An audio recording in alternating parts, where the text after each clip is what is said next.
So, good evening, everyone. Today is the sixth interaction session on design of steel structure. My name is Devashish Panda. I am a doctoral student and Prime Minister Research Fellow at IIT Guwahati. So, today, what will we do? So, during the last interaction session, what we have started, like, okay, so let me first bring that mode, then I will start.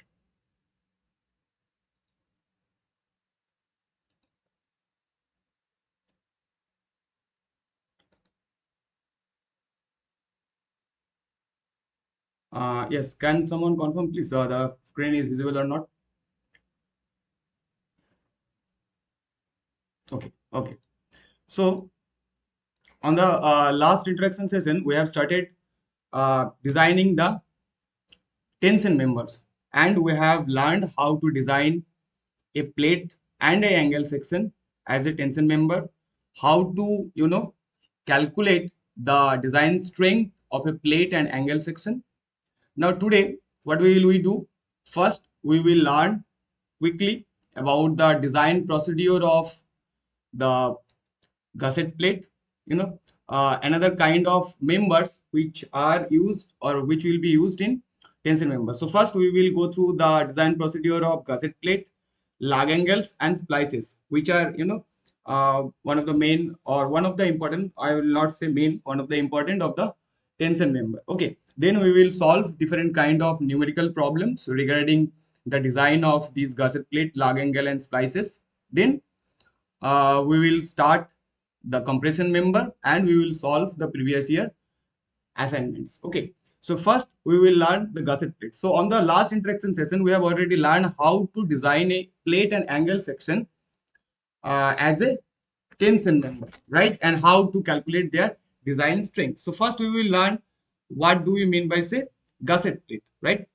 So for example, uh, for instance, you need to connect more than one members like 1 2 3 or more. You need to connect more, like here the three members are connected at a place. Okay, so if this kind of situations arises where we need to connect more than one member at a point, then what will we do? Then the gusset plate are introduced or the gusset plate are provided. So what will we generally do? We provide a gusset plate here as per the you know design procedure. What will be the thickness? What will be the length? Then we will make the connection happen. Okay. So basically, what we need to you know keep in our mind for this kind of gusset design, that the line of action of forces from the different members like here and here and here, they should meet at one point so that the load transfer will be given. Okay, like here you can see this is a portion of a truss member where the tensile force is applied, where the member is subjected to tension. So if you need to you know design this gusset, so first we need to check that how many members are connected to that gusset, what are the forces, and what should be the number of bolts to you know carry that load. So when we will solve some example, this concepts will get more clear actually. So let's quickly go through some some information about this gusset plate. Like, these gusset plates are designed with respect to the direct shear and the flexural strength. Look at this. If I consider this portion of the connection and the load is applied like this, so which kind of forces or stresses this gusset will experience? Obviously direct shear and the flexural, maybe bending may occur. The bolt here, the bolt will subjected to maybe bending.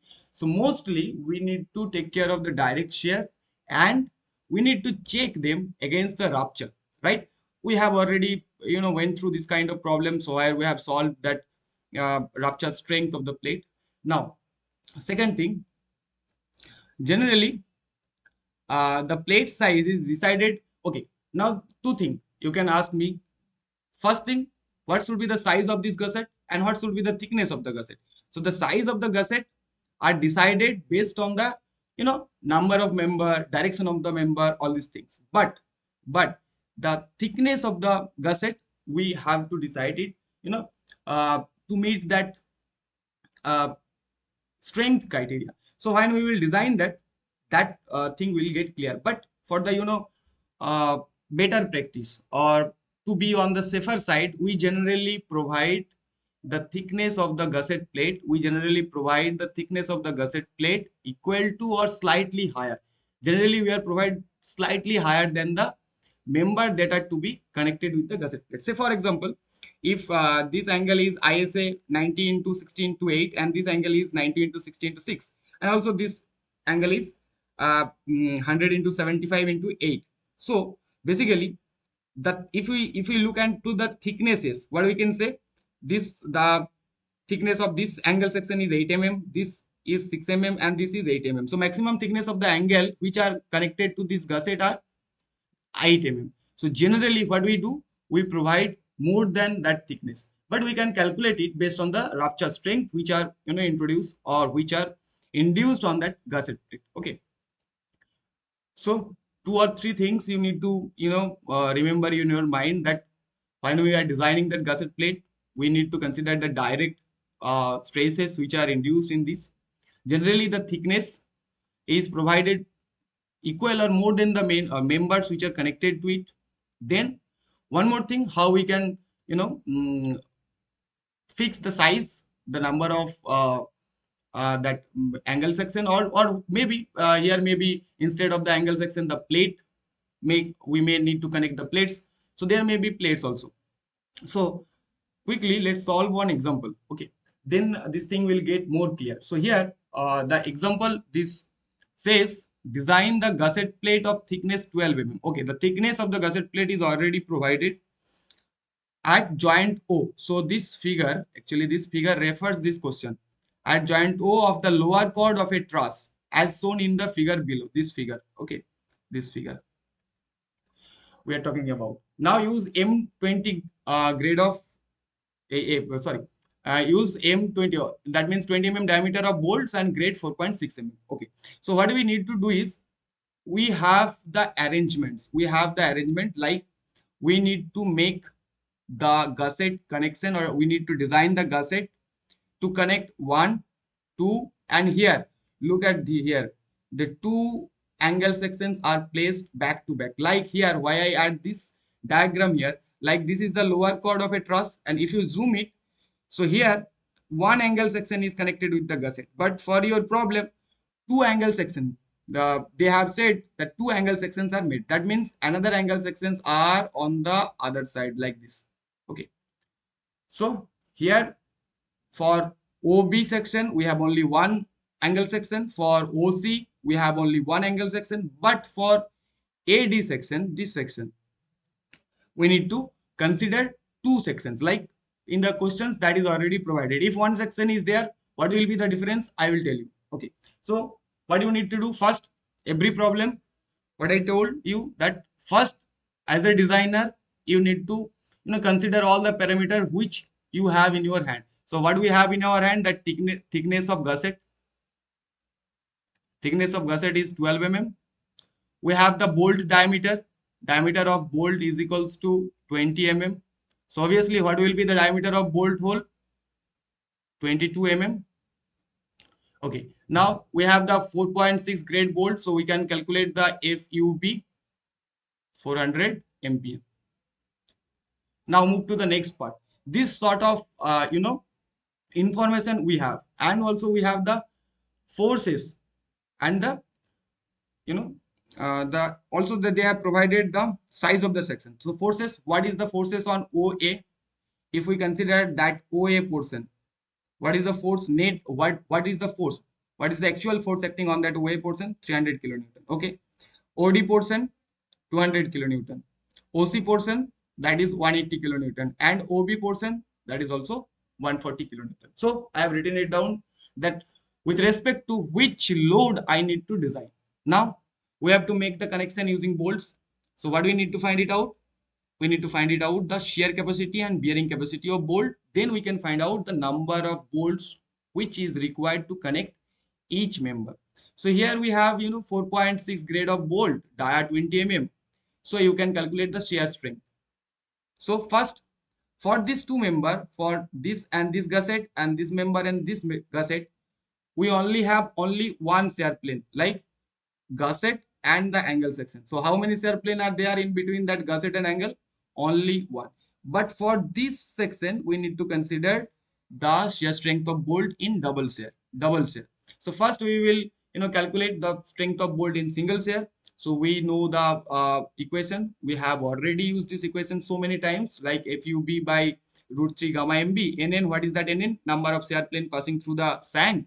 This is the uh, cross-sectional area of the root, and this is, sorry, this NN is the number of shear plane passing through the root.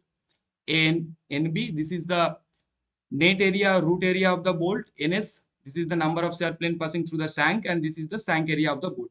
So we are considering that our only one shear plane will passing through that root portion, because this is the most critical portion. क्यों? क्योंकि root का जो area होता है, that is lower than the area of the shank. So the most stresses will induce on the root portion of the bolt. That's why. So here only one shear plane is there. So I have considered one, and this 245 that comes as pi by 4 into 20 square into 0.78. Okay, the root area. Okay, so the strength of bolt in single shear comes as 45.3. So what will be in double shear? So we will have two shear plane, just multiply by 2.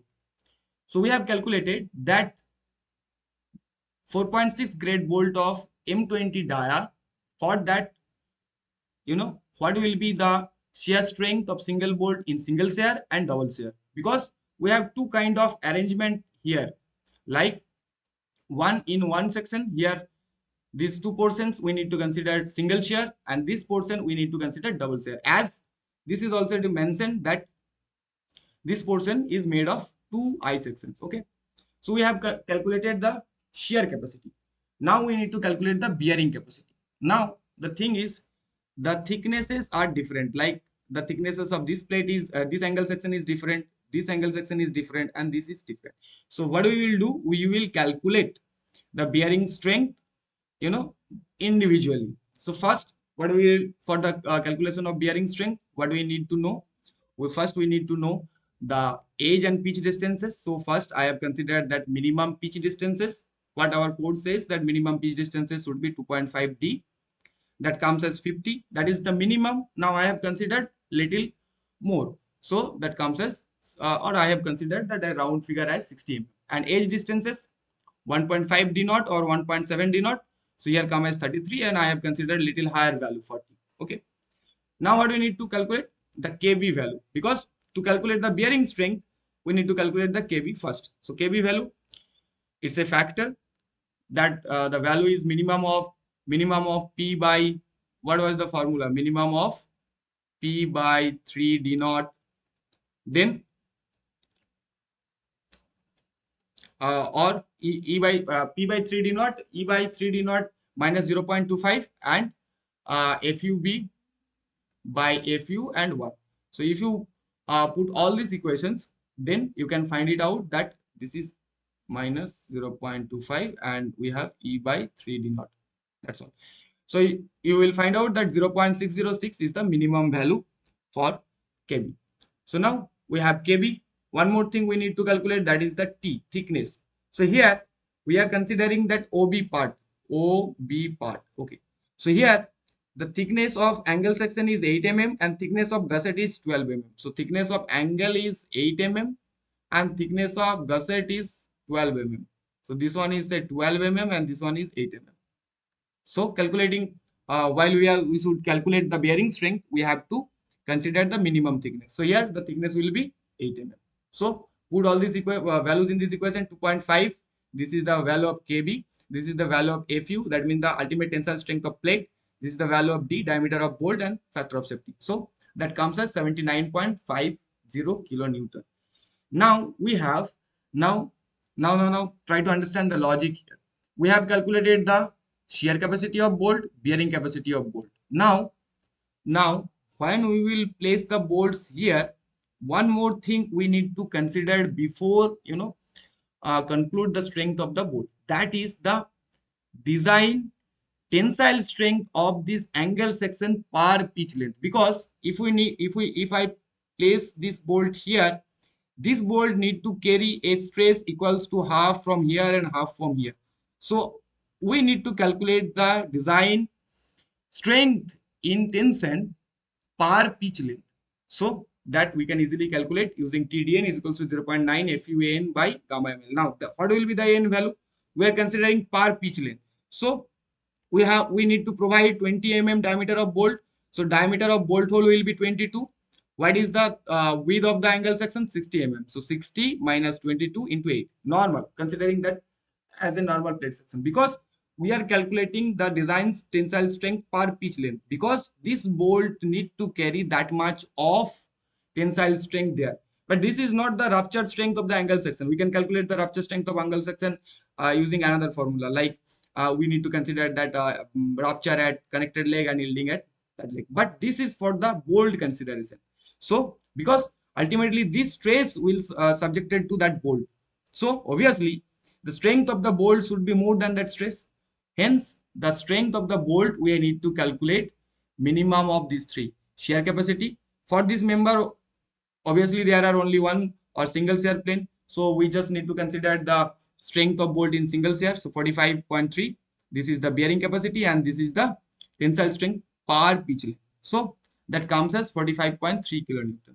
So how many bolt we will need? We need to transfer 140 kilonewton of load, and each bolt can carry 45.3 kilonewton of load. So how many bolts will require? Just divide 140 divided by 45.3. So that comes as we need to provide 4 number of bolts. So for this we need to provide 1, 2, 3, 4 number of bolts. So to provide that 4 number of bolts, or how much length we need? How much length we need? So we need to provide 4 bolts. 1, 2, 3, 4. So we need 1, 2, 3 pitch distances and one end here and one end here. So 3 into 60, this is your pitch distance, and 2 into 40 for the end. So for this, to connect this angle particularly with the gusset, we need 260 mm of length. Clear? And we need 4 number of bolts. Now similarly we will do the similar process or do the steps for OC. So for OC, we will check. So obviously the bolts in OC will subjected to single or double shear. Tell me, single or double shear on OC. While we design that OC portion, the bolts will subjected to single shear or double shear. Quickly.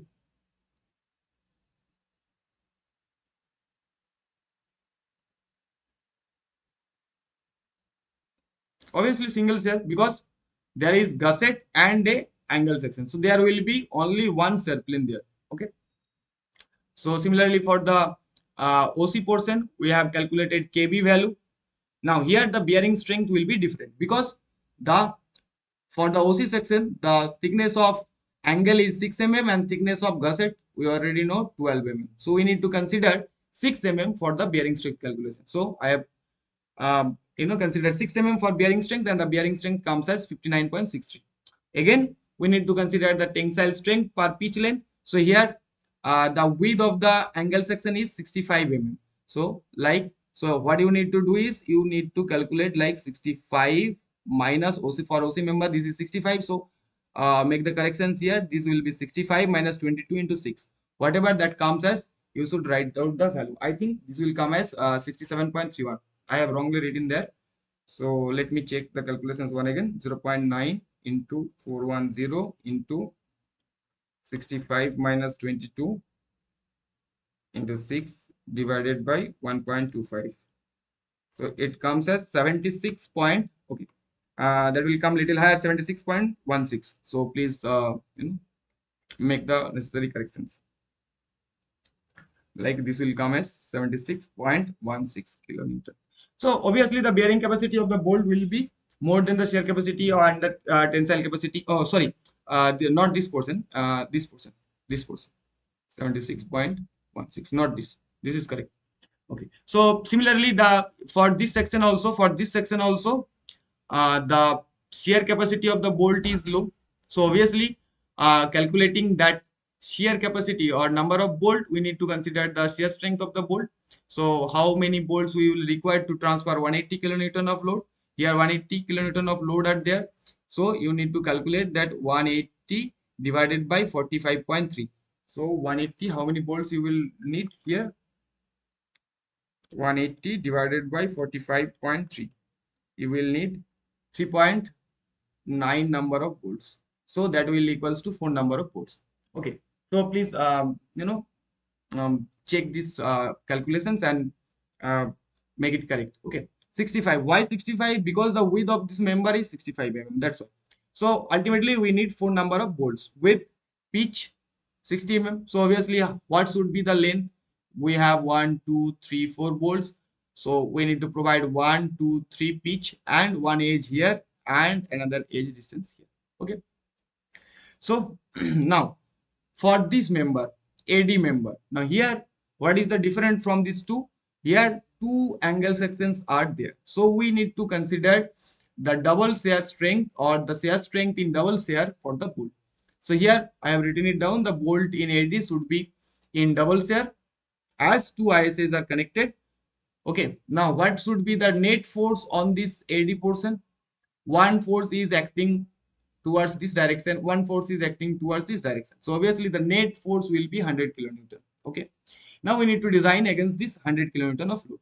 So here the thickness of this plate is 8 mm. Okay. But we have two plates. So to calculate the bearing strength, what do we need to consider? We have two plates here which are subjected to same bearing strength in the same direction, but we have the gusset of 12 mm. So here we have the thickness 8 plus 8, that means 16 mm, and here 12 mm. So obviously the 12 mm will be the minimum thickness. That's why the 12 mm thickness is considered here. Now calculate the tensile strength as per pitch. So look here, the calculation is okay, like 75 minus 22, because the width here, width of this angle section, whichever is connected to the gusset, is 75 mm. So that comes as this. So what will be the strength of the bolt? The strength of the bolt will be obviously that the strength of bolt in double shear. Okay. So how many bolts we will require for this section? We need to consider a net force of 100 kilonewton. Okay. And we have that bolt in double shear can withstand a load of 90 kilonewton. So obviously we need two number of bolts. So for two number of bolts, how many or how much length should we provide in the gusset? So just one pitch length of 60 plus edge distance here and here. So that means 140 mm. Now we have all the data to make this gusset connections. Like for OB and OC sections, we have four number of bolts with pitch 60 mm and edge and end distances 40 mm. For member AD, we have two number of bolts with pitch 60 mm and edge and end 40 mm. So finally, we have made the connections where here two number of 20 mm diameter of bolts are provided with pitch distance is 60 mm, and for this rest of the two connections, we have provided four number of bolts, because the strength of bolt comes for these two members are 45 and this is 90 because two members are connected. Now here, if for this section also says that only one one angle section is there, like what I have shown you in the previous slide, that if only one angle section is there, then what will you do? So then for this calculation also, for the calculation of this part also, you should consider single shear failure. Like this kind of problem is there if only one angle section if considered at the bottom. Okay, so this how we can design a gusset plate. Okay, so do you have any questions regarding the design of gusset plate or the way I have solved the questions? Is it clear?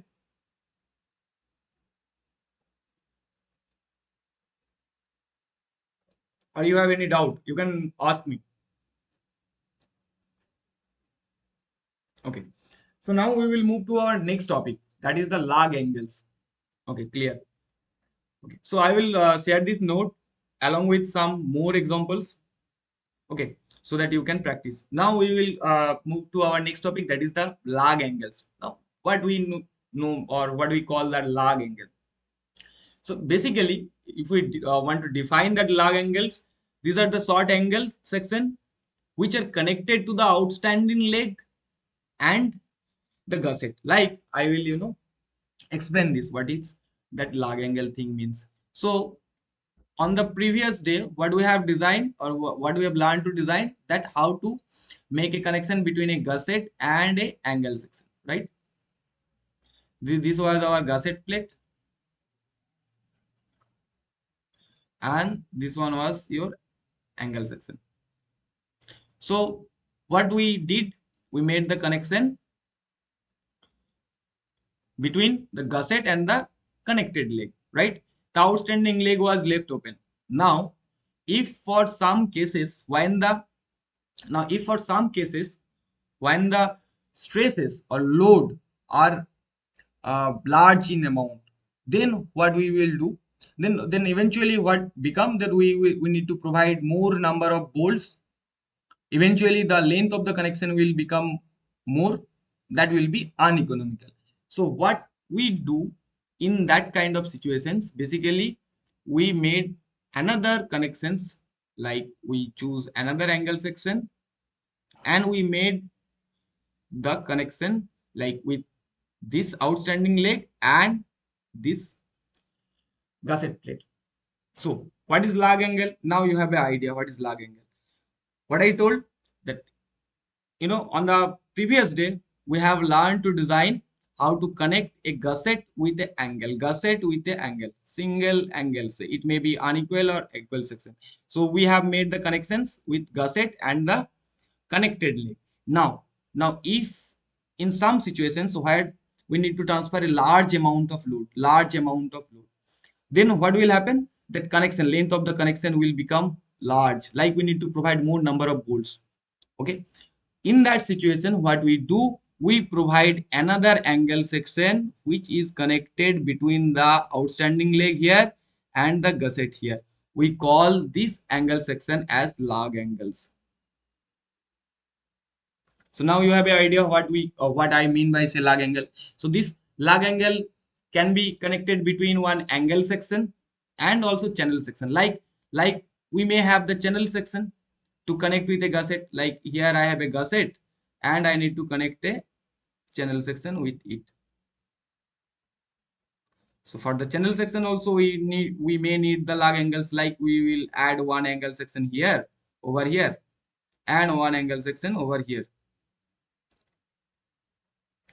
like here, like this is the plan view. We are looking at front, up front. So you have an idea what is log angle now and why we need that, right? So log angles are the small angles which are connected out, are connected to the outstanding leg of the main angle and the gusset. Now why we need it, when we need to transfer a large amount of load through a tension connection, then to reduce the length of the joint or to make the joint more economical, sometimes we provide the log angles, but there are some disadvantages associated with the log angles. I will tell you, that's why the log angle design is also you know avoided for sometimes. Okay, so now you have an idea that what log angles is. So now we will go through some basic information about the log angles. Like log angles are connected with the outstanding leg of the channel or angle section, first thing. Now second thing, code says that while you are designing a log angle, you need to provide minimum two number of rivet or bolts. That criteria should be maintained, that you have to provide minimum two number of bolt or rivet to connect a log angle. But the number of bolts and rivets generally comes higher than two. Okay, now the second thing says that the effective connection of the log angle shall far as possible terminated as the end of the member. Okay, so termination से पहले मैं आता हूँ. For the effective load sharing, the angle section or the connection of the log angle with the angle section should be started at the beginning of the connection. Like here, this is the connection between one gusset and one main plate, and the log angle connection is made here. So if we see the cross sectional view, this will look like this.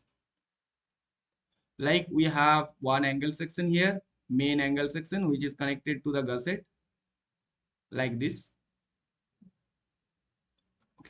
This is the main angle section, this angle section, main angle section. And one lug angle is also connected here with that, with this side. Like now, what I said, for the effective sharing of load, generally for the good practices, we should, provide the lug angle at the beginning. So this is the beginning of the joint. So we need to provide the lug angle from the beginning of the joint, and we will terminate that lug angle, you know, as far as possible, the where the connection is terminated. That means we don't want that additional, eccentricity due to that lug angle. That only. Okay. Now this is the basics of lug angle. One or two more thing regarding that lug angle are like, I said that we can use the lug angle as a alternative of some sort of stress transfer mechanism or transferring tool. But in real practice, what happen when we provide the lug angle, like when we provide this kind of connections, just try to understand it. Like we have already a main angle here, already a main angle. This is your gusset, and this is your main angle.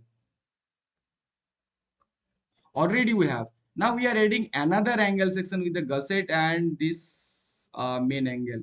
What will happen? Generally, what will happen? This problem will occur and eccentricity will develop. That can create additional moment, and this due to that there might be some possible of failure due to, you know the rupture thing.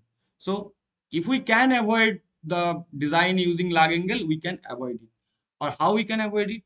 We can provide, unequal angle sections as or bigger length of unequal angle sections to take care of the stresses which we need to transfer. Now the thing is, if we need to design this kind of lug angles, what we need to follow or how we can design this. So we'll go through that design process.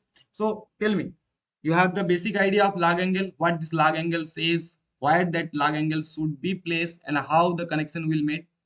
Now I will tell you step by step what should be the design procedure for these lug angles. Okay. So our code in clause 10.12, if you visit that clause, this clause provides the general procedure for the lug angle. Now I will tell you what that code or that clause, particular clause says. So the lug angle is connected. First thing, we have already, come across that the lug angle should be connected with the main angle. Okay, one more thing. Two cases can be arises. First thing, the lug angle connection can be done between an angle to the gusset or channel to the gusset. That means my main member can be an angle section or my main member can be a channel section. Like this, my main member can be an angle section and my main member can be a channel section. For the channel section, we need to provide the lug angle on the two sides or two, flanges of the uh, channel section. And for the angle section, we need to provide the lug angle on the one side because we only have one outstanding leg there. Okay. So first case when the main member and the main member is a angle section. So for this type of connections, like we have this gusset and this is your main member and this is an angle section. Okay. So for this case, what this clause says, the lug angle and their connection. Now pay attention. Lug angle and their connection to the gusset. Lug angle and their connection to the gusset. Okay. So if I need to make a connection of a lug angle, so this will be our lug angle. So this is the connection what this clause is talking about. The lug angle and their connection to the gusset or other supporting member. There may be gusset or there may be different kind of member to which you want to make. Shall be capable of developing a strength not less than 20% in excess of force in the outstanding leg of the main member. So what this clause says, that when you will make the design between the lug angle and the gusset, particularly this design, this portion, gusset and the lug angle.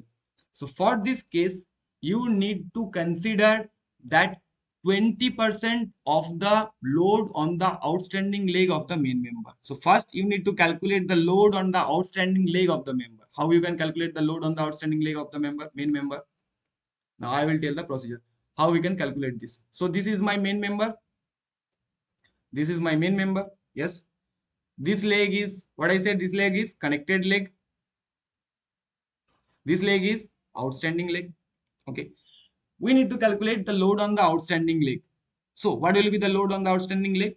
It's nothing but if the total tensile load Tu is acting, then obviously the fraction with respect to the cross sectional area AGO, that is the cross sectional area of the outstanding leg divided by total cross sectional area, will be X. So that amount of load should be carried by the outstanding leg, because my total gross cross sectional area of this angle section will be AG, that is the total gross cross sectional area, and this load transfer is happening with respect to the cross sectional areas. So out of this cross sectional area, my outstanding leg have this much of gross cross sectional area. So what will be the force carried by this is nothing but the total tensile force which is acting on that, and the ratio of the outstanding leg to the total cross-sectional area. Now, if I said what should be the load carried by this connected leg? Tell me what should be the load carried by this connected leg? What will be that? What will be that? Tu multiplied by ANC, the area of the connected leg, divided by AG. That's all. So you have calculated that X load. What is that X load? This is the load which the outstanding leg of the main member is subjected to. Now we need to, when we need to make a connection between what I said, when we need to make a connection between the outstanding leg, this type of connection, let me draw it. When we need to connect one lug angle with that, so this connection, the connection between the gusset and the lug angle, the connection to the gusset to the lug angle.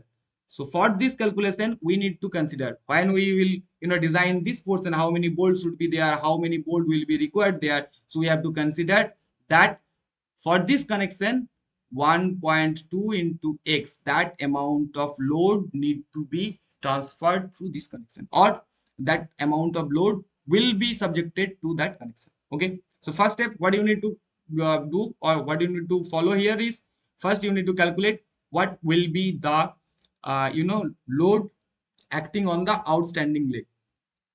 So what is that? We can calculate it using the area, cross sectional area fraction ratio, and we need to make a connection. When we need to make a connection here, so we need to make a or we need to ensure that 1.2 into that load, that means 20% of that load should be transferred safely between that two sections. Okay, and secondly, we have one more connections, like if I place a lug angle here, so this connection we already cleared by this clause. Now what this clause, we need to make a connection between this outstanding leg and lug angle also. So how we can do it?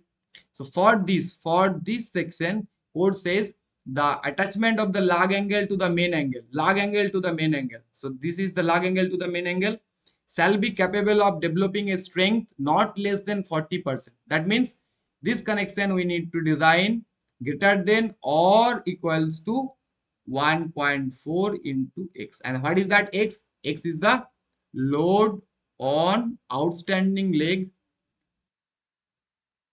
of the main member, okay. So clear how we can design this kind of connections. So I will revise this thing one more. So I just need a clean that thing.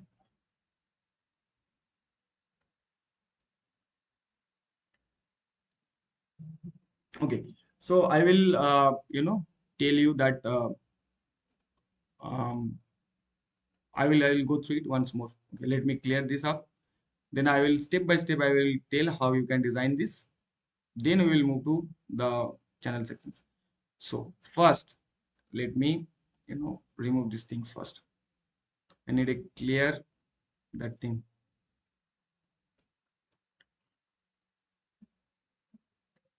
Okay.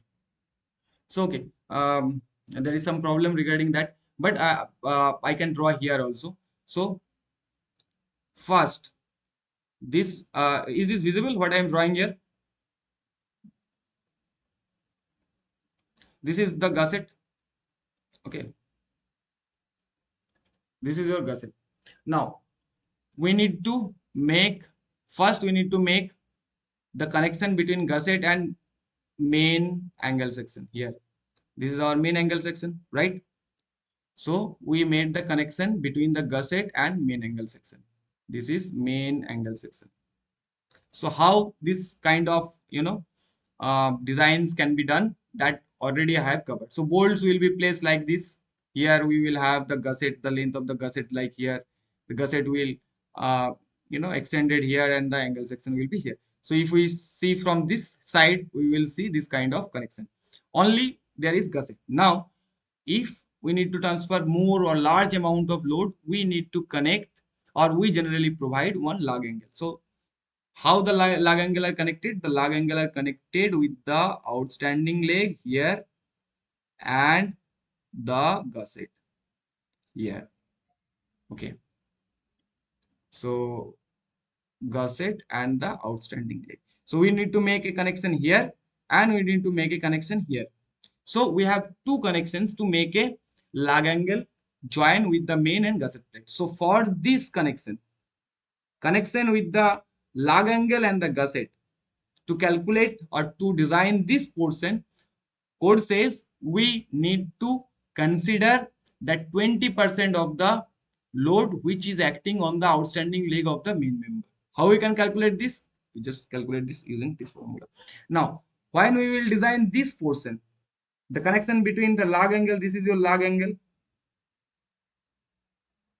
and the main angle. So for this connection, code says that your connection for this lug angle and the main angle should be capable of transferring the amount of load not less than 40%. Okay. So when we will design this thing will get more clear. So this part is for when we are making a lug angle connection between a main angle and gusset. Now, if the main angle is channel section, if there is channel section, instead of this angle, we have channel like this. Here, what is drawn here, or I will show the cross section. Here, what is there? One channel section is there like this, and two lug angles, because we have two flanges, right? Outstanding flanges. So for this side, we have one lug angle, and for this side also we have one lug angle. So we need to make the connection here and here, also here and here. For the angle section, we only have one outstanding leg, so only one lug angle will be required. So for the channel section, we need two lug angles. So here, the clause 10.12.3 says the lug angle, when the main member is channel section, then the lug angle as far as possible should be symmetrical. That means whatever the section I have provided at the top, we need to provide at the bottom. Obviously, because it's a channel section, both the flanges will have the same width. So obviously, we need to make the connection symmetric. Otherwise, some eccentricity may occur. Now, here also we need to make the connection between the lug angle and the gusset, and lug angle with the main channel. So lug angle and the gusset, for this connection, code says that connection, that means this connection, we need to make with respect to 10% of excess load, whatever is acting on the outstanding leg of the channel section. And for this connection, for this lug angle to main angle, lug angle to main angle, for this connection, code says 20%. Consider 20% when you are doing the lug angle connection between a channel section and a gusset. So we have two cases where the main main member can be an angle section, and the main member can be a channel section. Clear? So this is the basic. Now we will solve one example. So tell me, you have the essence of the uh, lug angle. Now you can imagine the lug angle. Where should that lug angle be, and how we can design it? Yes or no? So should we, solve one example quickly? Yes. Should we solve? We can solve one example. Like we will design all the component, main member, lug angle, and all these things. Okay. So here, what this design says, like I will make the screen, you know, bigger so that you can see it.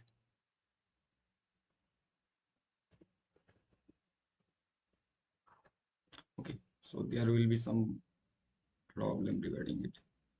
Okay. Let it be what it is here like. So here the problem says we have a lug angle and a single angle section. Okay, the example says a single angle section carries a factored load 400 kilonewton. Okay, so we need to make a connection, or we have already a connection where a single angle is there, whose or which need to transfer a factored axial force of 400 kilonewton. Now design the connection with the gusset plate and using a lug angle. Okay, use 20 diameter of bolt grade 4.6, and the plate says you will use that Fe410 plate. Okay.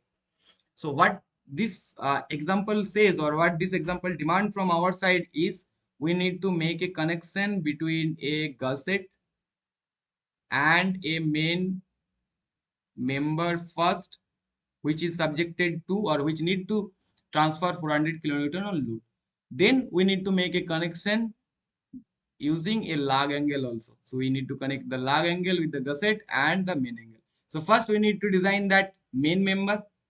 Then we have to calculate how much load is acting on the outstanding leg of the main member. Then we will design this log angle connection.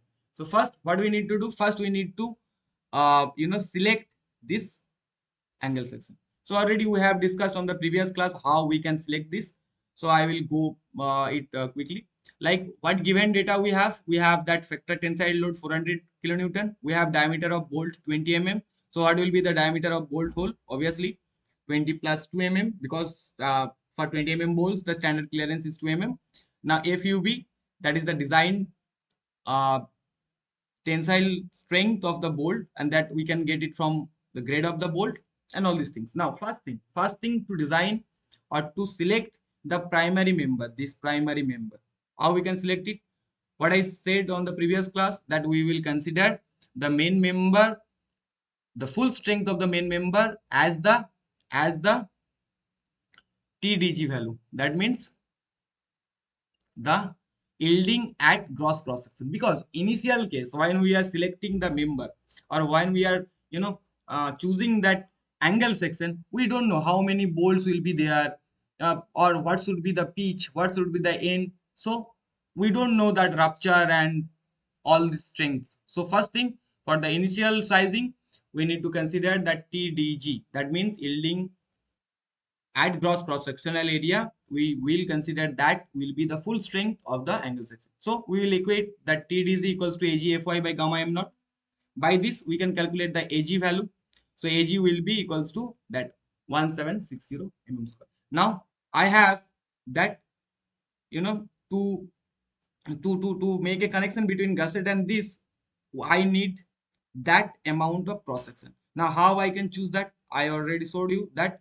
Go to SP 16 and look for the angle section whose cross sectional area is more than 1760. So I have found out that 125/75 into 10, whose cross-sectional area is 1902. So 1902, that is greater than 1760. I will recommend for the design purpose, go more higher values, like more than 200 square. So that will make your joint more safe. That means you don't need to do the iterations again and again. Otherwise, all design processes are iterative process. So you first you make a design with respect to some parameter, then again you need to design, to optimize some parameter, and then again until the complete optimization is done. Okay, so we have select this angle section like 125 into 75 into 10. Okay, as a main angle section, okay. Now all the specifications are given on that your SP16. Now I have select one angle section, and that is what is the 125 75 into 10.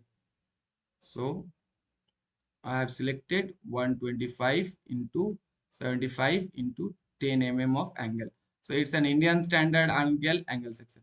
Now I have selected it on base of the TDG value. That means the design strength at yielding of gross cross section. But at the end, we need to make holes because we will make the connection using the bolt. So next step is we need to check that whatever angle section I have selected for this connection, is it safe against rupture or not. So for the primary sizing calculation, what code says, we already solved many problems regarding or with that equation on the previous class, that if and also I have mentioned on the previous class that when we will select that in main member at the first stages, we will calculate the rupture strength using that primary sizing formula. So that formula is given on clause 6.3.3. So that formula says TDN equals to alpha AN FU by gamma ml, and this alpha will depend upon the number of bolts.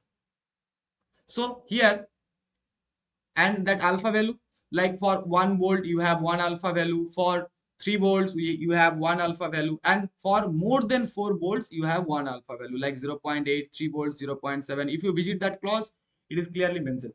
So we will consider the extreme case that we may need more than 4 bolts, so we will consider zero point 0.8. Like now we can calculate the TDN. 0.8 into AN, that is the net area. Now how you can calculate the net area? How you can calculate the net area of the total section? You just first need to calculate the net area of the connected leg. How you can calculate the net area of the connected leg?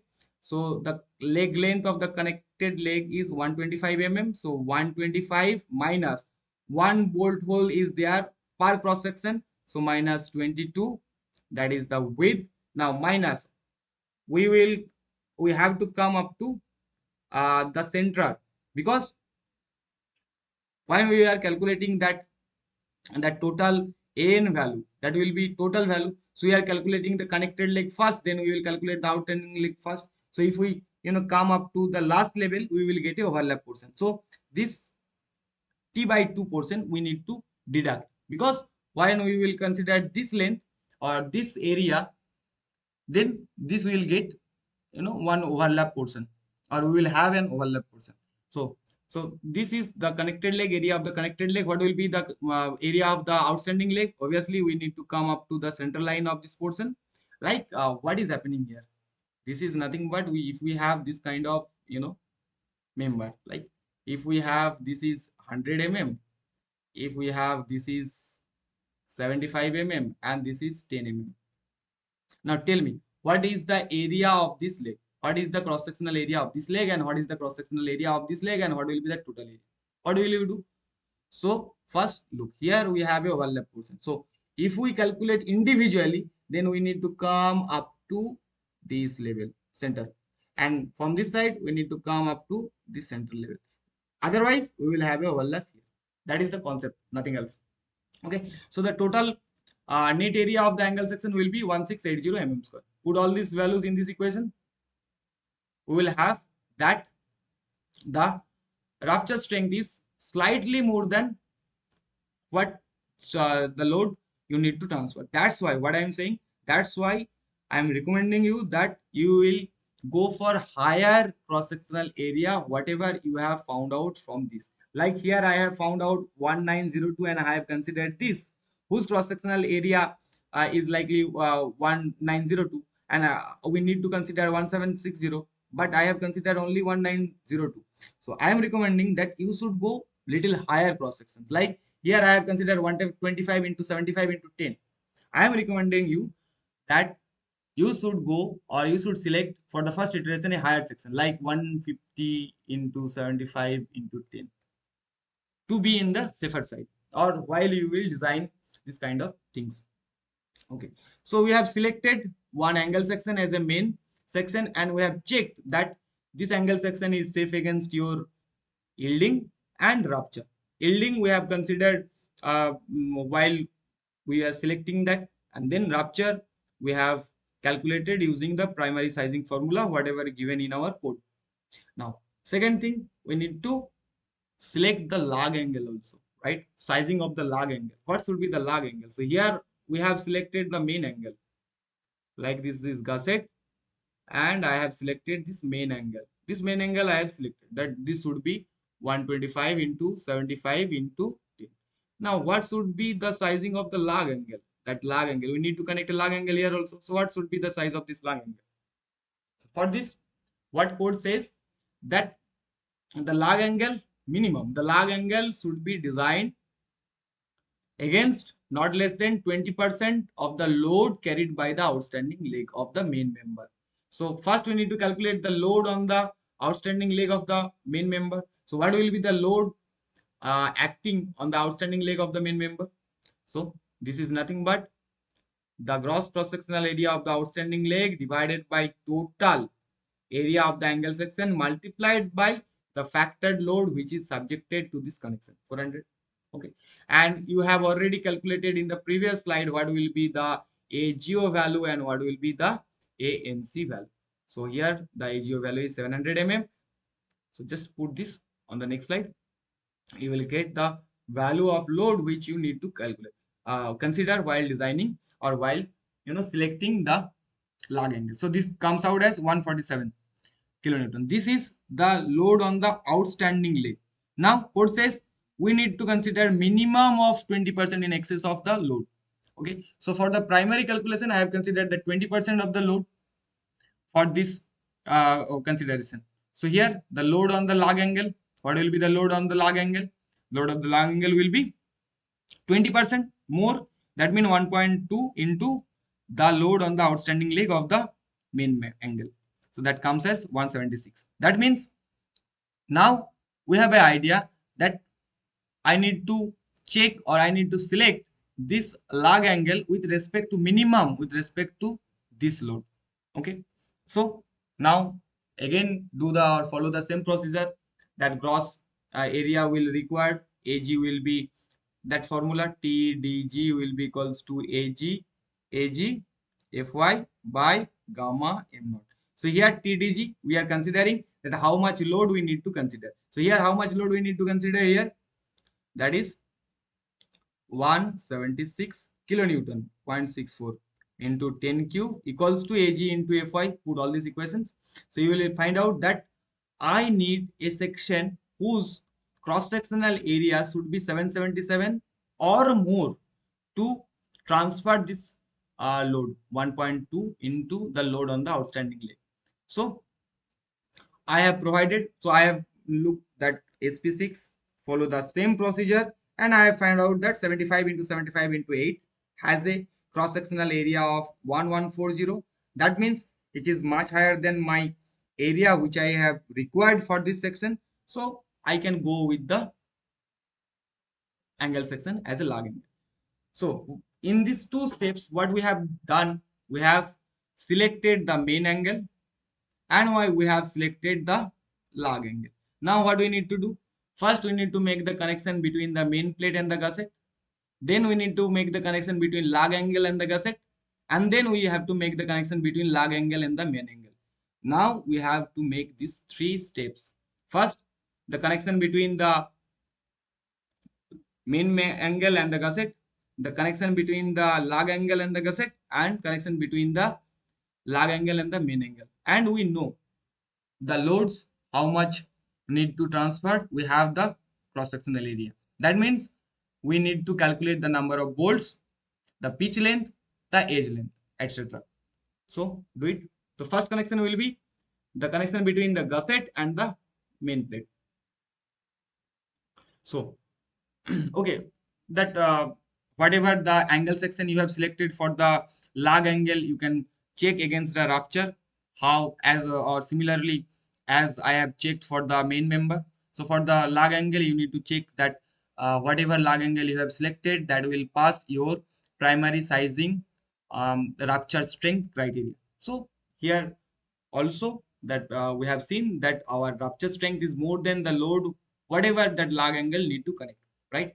So we have select this angle. Now first I will design this connection, main angle to the gusset. Okay, so main angle to the gusset, how much? Now the first question will be how much load should be acting here on the connected leg? How much if the total load is 400 kilonewton, then how much load we need to consider for this connected leg? Tell me how we can calculate it. How we can calculate it? Please, the ratio we can calculate from the ratio of the cross sectional areas, nothing else. So first we will calculate the load on this connection, then we will calculate the load on this connection and this connection, and we will do the bolt design. So for bolts, first we will calculate the bolt strength. So design strength of bolt.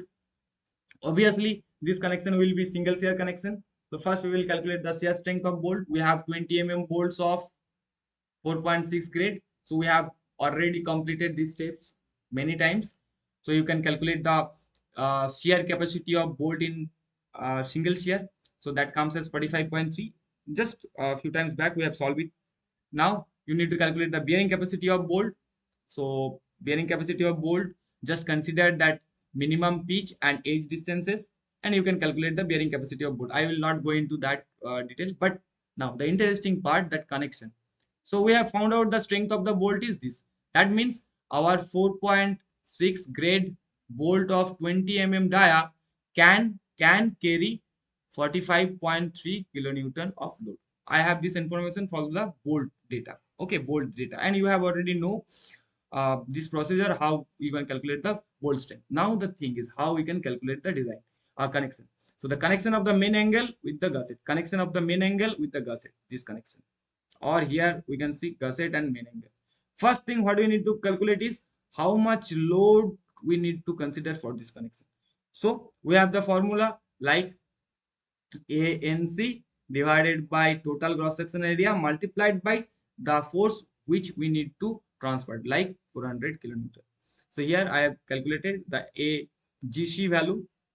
Why I am considering GC not NC? Because for the initial purpose I don't know how or what should be the number of bolt. So AGC comes as 1200 square. So what will be load carried by this connection? That will be 225.3 kilonewton. Now one bolt can carry 45.3 kilonewton, and I need to consider 252.37 kilonewton of load. So how many bolts will require? Just divide it. So we need five or nearly equals to 6 number of bolts with pitch 50 and end distance is 35 So here I have arranged this. Here I put 1, 2, 3, 4, 5, 6 bolts with pitch distances 50 and end distances 35 So the connection between the gusset and main angle is done. Now what do we need to do? We have to go to the connection with the lug angle. Like we need to connect the lug angle here. So we will first make the connection here, then we will make the connection here. So first we will make the connection between the uh, lug angle and the gusset. So the next step should be the design between the lug angle and the gusset. So connection of lug angle with the gusset. So code says for the lug angle and gusset connection, we need to consider the 20% in excess of the load on the outstanding leg. So load on the outstanding leg already we have calculated 147.2 kilonewton. Or else if you don't calculate it, this you can calculate like a GO, the gross cross sectional area of the outstanding leg, divided by total gross cross sectional area multiplied by the total load whichever is acting. So this is the load on outstanding leg. So we have load this. We have that bolt can carry 45.3 kilonewton of load. So eventually we need 3.89 number of bolts. So I have provided 5 number of bolts, to be on safer side. So I have provided 5 number of bolts. So here I have placed these bolts like 1, 2, 3, 4 and 5 number of bolts. Okay, now the second thing. So what we have already made here is we have made the connection between the gusset and main angle. Here the connection is done. Now the lug angle and gusset, this connection is also done. Now one more connection is left, that is gusset, a lug angle to main angle, lug angle to main angle. So lug angle to calculate the lug angle to main angle, what do we need to do? We have the load on outstanding leg 147. And code says while we will design this portion, you need to consider 1.4, 1.4. That means 40% excess of the load, whatever is acting on the outstanding leg, what 47.2 kilonewton. So let's quickly do that. So connection of lug angle to the main angle. So how much load we need to transfer? 40% in excess of load carried by the outstanding leg.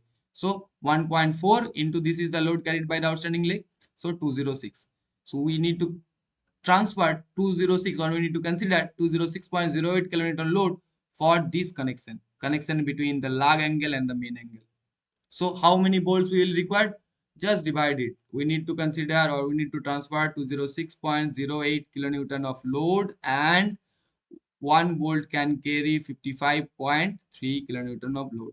So we will require 4.55 number of bolts. So I will provide 5 number of bolts. Yeah. So here also I have provided 5, like 1, 2, 3, 4, 5. Clear? So we have made all the connections between the main angle to the gusset, connection between main angle to the lug angle to the gusset, and connection between main angle to the lug angle. So 3 connections. So this is the complete procedure of designing a lug angle. Okay. So I think this complete procedure will not come, but I will suggest that you will go through that note and practice this problem for the future, you know, design procedures. If you go to the steel industry or design firms, then sometimes you may need to calculate this log angle. So the design procedure of log angle should be clear in your mind. Okay. So do you have, um, you got some idea about the design of log angle? I can understand that the design procedure in a go, this is quite impossible to, capture, but the step by step procedure, if you follow, this is a quite simple procedure. Okay, so this is the all about the lag angle. Do you have any questions, or we can move to splices?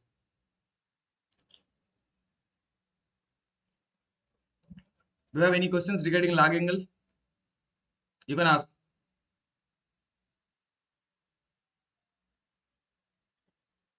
No. Okay. Okay, so if you don't have any questions, so tell me one thing. Say, okay, I will ask you question at the later stages. So now we have one more, so this is the final diagram. You can draw it like, this is the connection between the main angle to the gusset. This is lug angle to gusset, and this is the main angle to lug angle. And the cross sectional view also you can draw it like this for your reference. This is the main angle, and this is the lug angle.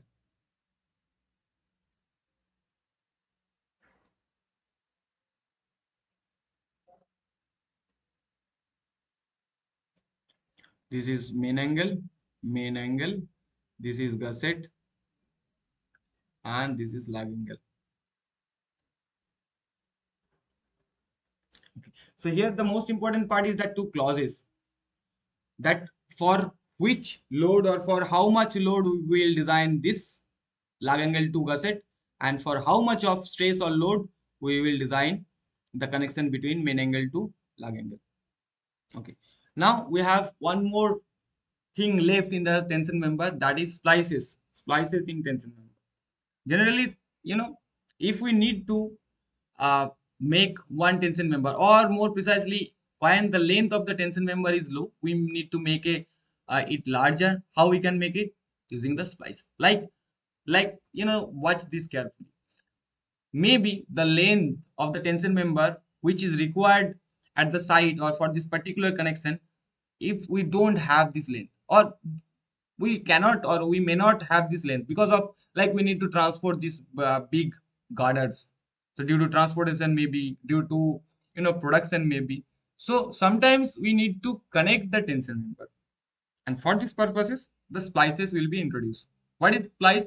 Is nothing but what we have designed for the double cover or cover single cover butt joints. This is sort of that cover plates. Okay, whatever we have learned about in bolted butt joint connection. Like if we have this member and this member and we need to make a connection, so what we will provide? We will provide a splice space here and here also. So this is the basic concept. Like if we need to increase the length of the tension member itself, so we will go for the splice space. Now, for the plies connections, sometimes there may be some filler plates or the packing plates will be there. Like if we need to connect these two member, like this has the thickness 10 mm and this has the thickness like 15 mm, and we need to splice them or we need to make the connection happen. So what we need? We need additional packing plate. And what you know about the characteristics of the packing plate, that packing plate or filler plates will not carry any load, or we will not consider that the packing or filler plate will carry any kind of load. So basically it's a joint makers, we can call them. Now how we can design them? So first let go through some basic information about splices. Like the most important thing here is like for the packing plate, that if the thickness of the packing plate is more than 6 mm, then we have to introduce that reduction factor beta pk, and which can be calculated using that 1 minus 0.0125 tpk. Now these things we have already covered when we designed that double cover butt joint. The most important thing here is this clause, like for how much of load or stresses we need to make this connection, or we have to consider for splices. As a designer, first we need to consider which load or how much load or stresses will be induced, or how much of load we need to consider or we need to transfer. First thing that should come into our mind, how much load, how much. Our code says that the splice connection should be designed for a force of at least three times the member design capacity in tension or the design action, whichever is more. Now I will decode it for you. What this code says, that says that your design strength for this type of splice connection, what should be the design consideration or what should be the design force? That should be maximum of 0.3 multiplied by that T D value, design strength, or T whatever it is. It can be TDG, it can be TD, and minimum of these two. That means we need to calculate the design tensile strength of the member. Like if we have plate section, how we can calculate the design strength of the plate section? We need to calculate the strength at rupture of critical section, yielding, and then block shear failure. Three things. From there we can consider that TD value. So TD or the factor tensile force, whichever is more. So for the splice connection, we have to consider the load as either 0.3 times of the design tensile capacity of the member, or the factor tensile load, whichever is maximum. Okay.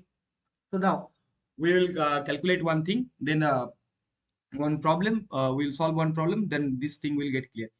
So basically, what is this? These are nothing but sort of cover plates to make, one larger or longer, more precisely, you can say longer um, tensile member or tension members. Okay. First thing, and this is the most important thing, is that how much load we should consider for this kind of connections. Now, one or two or three uh, that criteria, whichever is there, we will, um, take into consider during solving this problem. So this problem, what this problem says, design a tension splice to connect two tension member of slice plate section are there. 200 into 10 mm and 220 into 12 mm. So we need to make a splice connection between two plates. One is 200 into 10, one is 220 into 12. The member is subjected to a factor tensile force is 280 kilonewton. Use M20 dia of bolt, M20 dia and grade 4.6 of ordinary bolts. So we need to make a connection between two plates. One is 10 mm thickness, width is given as 200 mm. Another is 12 mm thickness and width is given to 20 mm. We're using that splice plate. This is splice plate, this is splice plate. So we need to provide the splice plate both the side. Okay. So first consideration is look at this connection. Look at this connection. Can we provide one splice plate? Can we provide? No. Why? Because the thickness of this plate and this plate is different. That's why if I provide only one splice plate and make the connection like this, or more precisely, if this and this are there, then obviously we need to add some packing plate over here to make the connection happen, or more safe or more rigid precisely. Otherwise, that vibration thing occur, that bolt get loosened, and that vertical movement will occur. So first thing we will consider that we will provide the splice plate on the both side. It's sort of like double covered joint. Okay. So obviously, when we provide the plates on both side, the bolt, whatever inserted here, that will subjected to double shear, right? So we need to consider the strength or shear strength of the bolt in double shear. So obviously the strength of M20 diameter of bolt, or 20 diameter of bolt, grade 4.6, have the shear capacity 90.6. We have already calculated it now, or else you can put all these values here. Nn equals to 2. I have considered A and B 0.78 into pi by 4 into d square, and this portion will get cancelled because we are not considering any kind of shear plane at the shank portion, right? So shear capacity I have calculated. Now to calculate the strength of a bolt, I need to consider the bearing capacity also. So how to calculate the bearing capacity? To calculate the bearing capacity, first we need to consider the pitch and edge distances. So first I have considered the minimum pitch distances. Code says the minimum pitch distances should be 2.5 d. So that comes as 50 mm. I have considered more, little more. This is the minimum criteria. So I have considered 60 mm. Now edge and end distances, I have considered 1.5 into d naught, like 33 mm. I have considered a little more, 40 mm. Now what should be the bearing strength? Bearing strength 2.5 kb dt into fu. So kb you can calculate using this formula. Now here, what will be the value of T? What will be the value of T? Tell me, what will be the value of T? Because we have two plates. One is 10 mm, another is 12 mm. And I don't know the thickness of this gusset plate, like thickness of the splice plate. So what should be the initial criteria for thickness? That the minimum thickness. And what is the minimum thickness here? The 10 mm. That's why I have considered 10 mm here. Okay. So the bearing capacity comes as this. So shear capacity in double shear comes as this. Bearing capacity comes as that. So what will be the strength of bolt? Obviously, the strength of bolt will be 90.6 kilonewton. Now we can calculate how many bolts we require. So strength of bolt will be minimum of shear capacity and bearing capacity. So the strength of bolt will be 90.6 kilonewton. Now, how many bolts should we required for this connection? So just divide it. So we need 4 number of bolts on either side. 4 number of bolts on either side, because this is you know in plane joint, or we can say butt joint. So I have provided 4 bolts here and 4 bolts here. With pitch, I have provided pitch 60 mm and end distances is 30. 35 or 40 mm, whatever I have considered. 40 mm, I think I have considered. Yes, 40 mm. Now the thing is, what should be the size of packing plate? So 12 minus 2, that means 2 mm. So do we need to calculate that reduction factor for packing plates? Yes or no? Do we need to calculate it? No, because code says if the thickness of packing plate is more than 6 mm, then you need to go for that beta pk value. But here the packing plate thickness is 2 mm, so we don't need to reduce that. If the tpk value or the tpk is 8 mm, then what do you need to consider? You need to calculate the beta pk, then that beta pk should be multiplied with your shear capacity of bolt. Then that will be your final shear capacity. But for this connection, you don't need to consider it. Look, I have made the connection. Like, we need to provide 4 number of bolts on each side with pitch 60 mm and edge and end distances 40 mm. But one thing, look, I haven't calculated yet. That is, what will be the thickness of this splice plate? What will be the thickness of the splice plate? What code says? That this splice connection should be designed at least 3 times of the, member, or the tensile capacity of the member, or the factor tensile load. Now that close, here you can understand how this thing is calculated. So first we need to calculate the design tensile capacity of this member, whatever I have made with that 4 bolts on either side. First thing, so I will calculate the rupture strength at critical section. So what will be the critical section? Here the symmetric section are there. So obviously we will consider this side, because this side the plate thickness is less. So zero point 0.9 fu we have considered 410 plate. Then an will be b minus n d naught, right? So what is the b? We are considering this plate, so b is 200 mm. How many bolts are there in a plane? 1, 2. So n into d naught multiplied by thickness. Which thickness should I consider for the rupture? That means if I apply load here and here, which plate will get rupture first? That 10 mm plate. Because the thickness of the 10 mm plate is less, eventually the cross sectional area will be less, and that lead to higher concentration in stress in that member, that will lead to fail rupture first. So I have calculated the rupture strength as 460 kilonewton. Now, what is the design strength at yielding of gross cross section? It's easy. Fyag by gamma m naught. Again, look, we have considered the 200 into 10 mm plate, not key to 20 into whatever 12 mm plate, because this plate will fail first, right? So this, what will be the design strength of this member? Minimum of these two, and this comes as 454.5 kilonewton. Now, we have in a position that what should be the load with respect to which we need to consider, or we need to calculate that splice plate. So now go to the next slide, we will calculate the load. So the splice, or the splice हो गया, splice हो गया. The splice will be designed for 3 into that design strength. This is your design strength. Already we have calculated. So this value, or we have factor tensile force 280 kilonewton, whichever is more.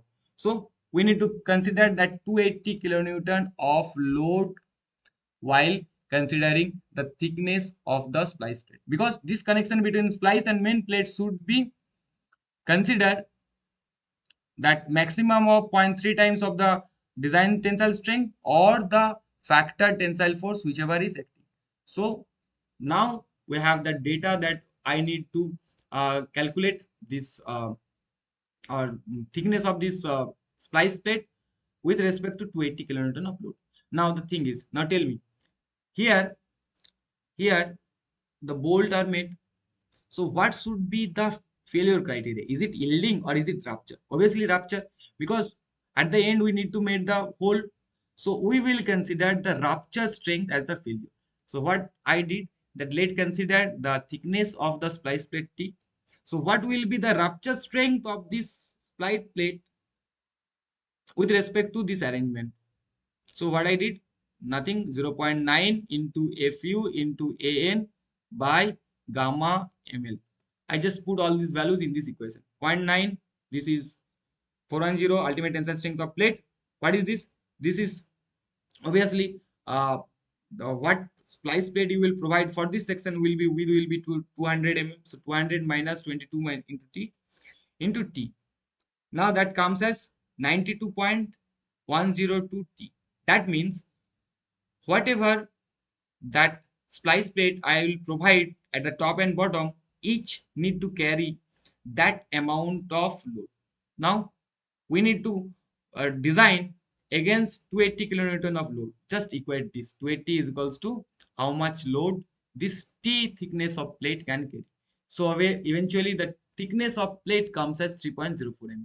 So obviously we will provide little higher. So 4 mm thickness of splice plate are provided on the both side. You can take 6 mm also of the splice plate on the both side. But for the calculation also, for the design part, I am telling that 4 instead of 4 you can go for 6. But for the assignment solution, whatever this equation, whatever the value comes from this equation, you will consider that nearest value of this.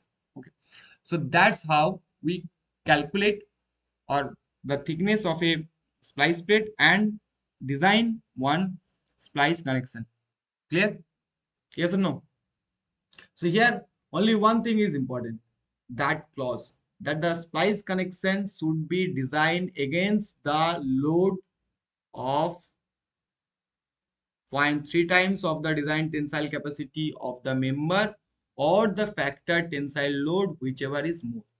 Okay, this part is important for the splice connection, nothing else.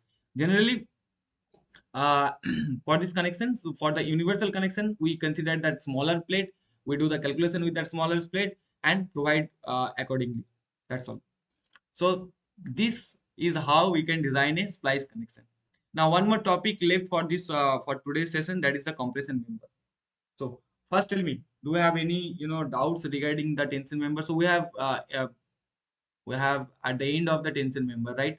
So we have learned to design the tension member, plate as a tension member, single angle section as a tension member, then gusset, how to design a gusset, then how to design a lug angle and splice plate. Okay, what you have to do is you just need to practice this problem step by step. Okay, so let's quickly start that compression member, then we will solve that assignment. So do you have any doubt? Ask me, or we will go to that compression member. Am I visible, or that webcam is still getting problem or giving problem?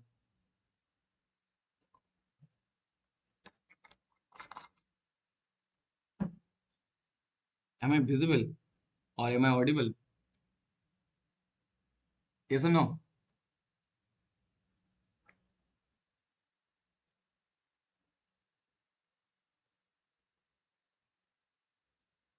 Tell me. Then we will move to next session, our compression member. Most of your assignments of this week, I saw that came from that compression member. So we'll quickly cover that compression member. Or else I thought of that we will start that compression member on the next day from the very beginning. But most of your assignment questions are from the compression member. So we'll go through it. Am I audible? Someone please confirm. Then we will go. Okay. So compression member. What do you mean by say compression member? Compression member. Tension. What we have seen in tension member, that then member are subjected to axial tension. Axial tension. Compression. The member we are subjected to axial compression. Now code says that compression member has a definition that the compression member should be straight. Yes, it has to be straight. Otherwise, some eccentricity will be there, and they should be more vulnerable towards the buckling. And it is subjected to compressive forces along its axis. Is named as compression member. Compression, direct compression force will act on this member. So, like we have seen many compression member, like column, steel column. Actually, column we don't call it column, we call it sanctum for the steel buildings. Like we have strut in a truss member. We have boom of a crane. These all are the compression member. That means yes, we need to learn designing or how to design the compression member. Or we may have that built up sections like this. Maybe this may be less or batten connection will be there. So we will have different kind of compression member in steel structure. Compression member, we come across that yes, compression member are subjected to direct compression. Like if we have a member like this should be straight and it is subjected to direct compression, P and P. So first we have to go through what should be the mode of failure for this kind of compression member. What should be the mode of failure? So first thing, what do you think? A compression member can fail if I have compression member like this and I am increasing the load P here and the cross sectional area is A here. I'm increasing the load, increasing the load, increasing the load. And if the length of the member is less, length is less, छोटा सा है, लंबा सा नहीं है. So what will happen? What will happen? That thing will get crushed. First thing. So if the length of the compression member is small, then the column or the compression member will fail in crushing or quashing. Okay, these two terminologies are same thing. So how we can calculate the crushing or quashing load? That should be the yield strength multiplied by cross sectional area.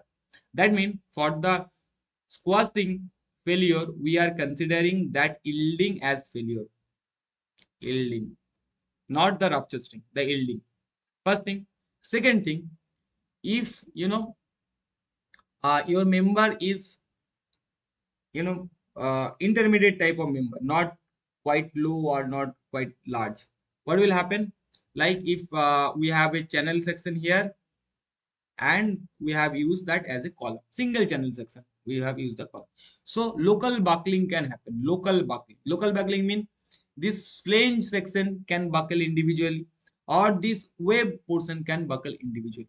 This phenomena can occur if if we provide that length and centerness ratio properly, then the local buckling phenomena can occur. And this thing we will come across when we will design the that build up section. Okay, so two things: squashing, that main important thing, squashing or stressing, and local buckling. Now third thing is overall flexural buckling.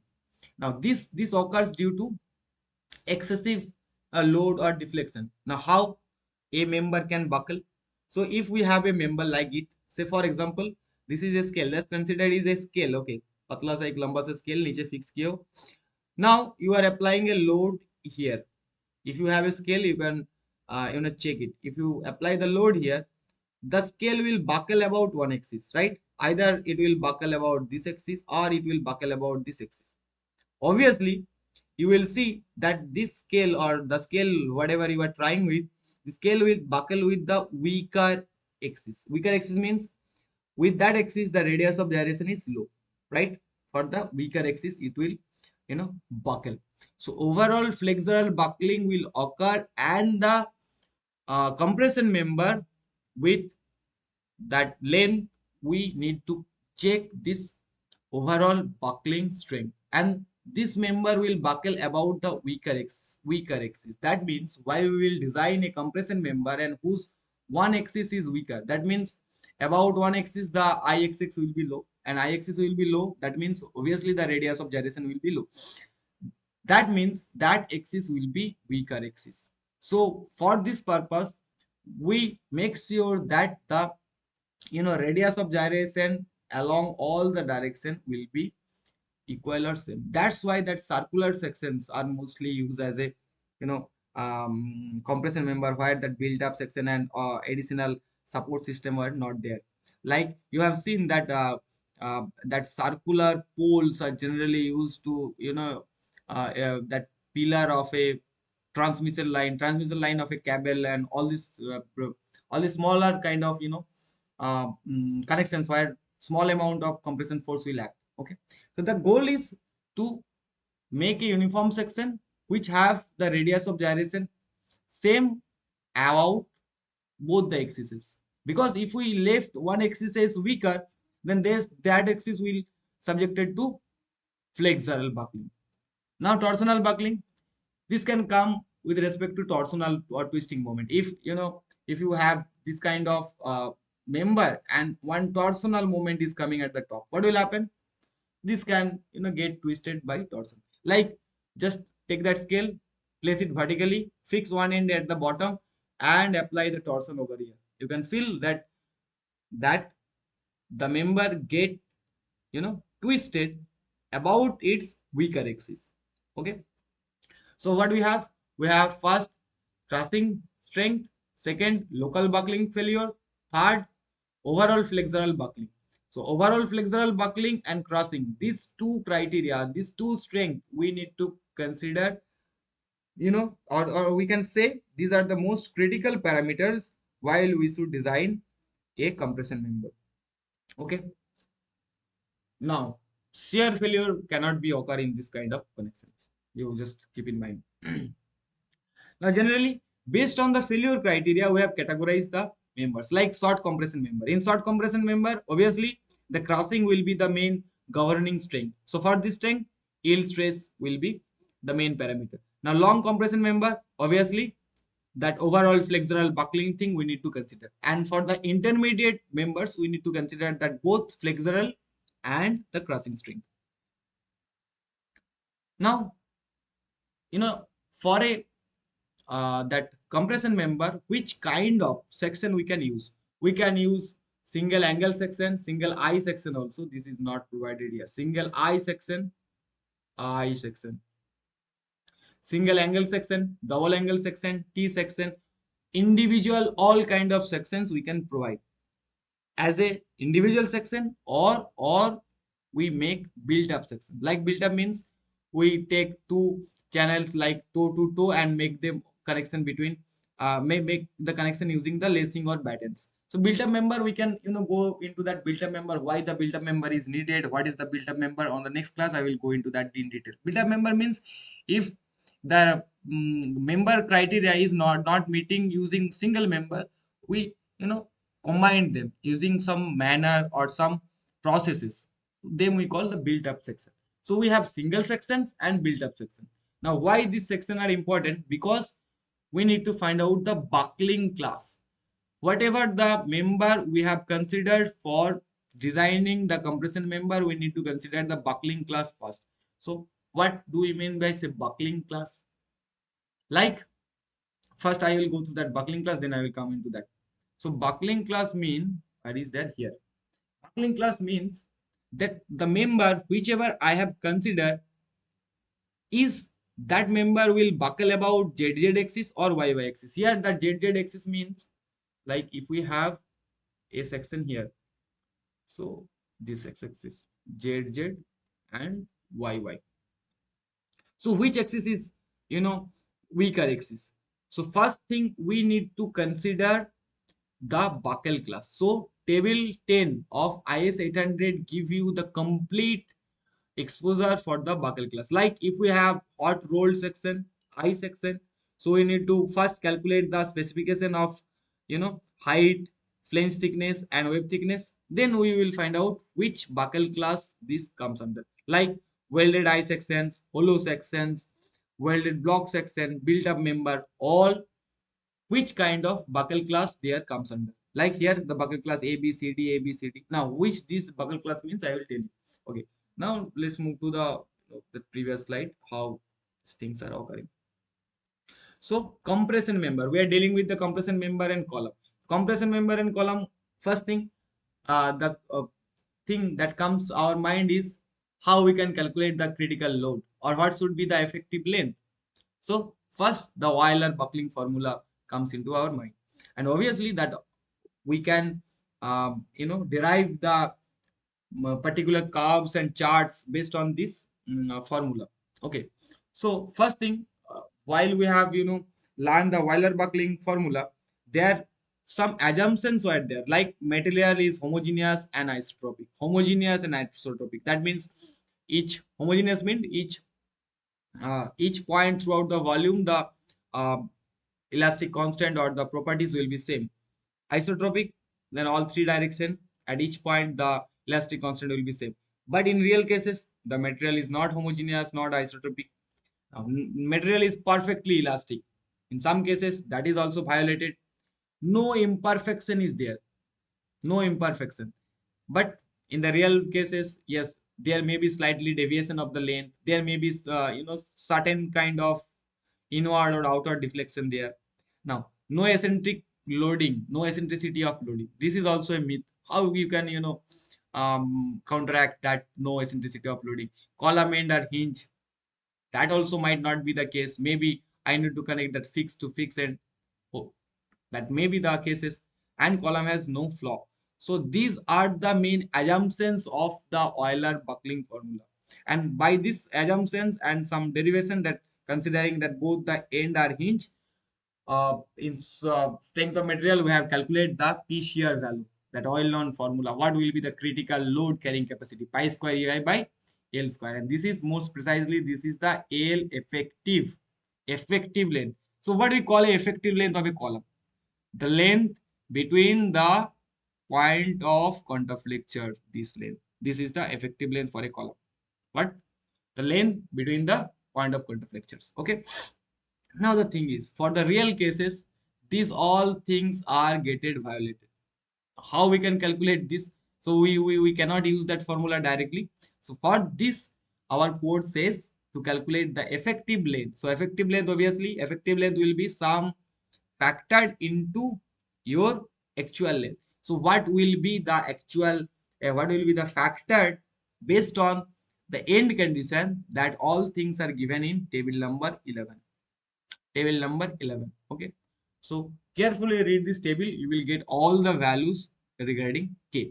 Like some certain thing I will I will go into. Like if we have fixed condition, for fixed condition, restrained and restrained.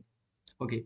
So that for this case, this one is restrained. One end is restrained against both translation and rotation. Okay. What do you mean by say translation? That means the horizontal movement. And what do you mean by say rotation?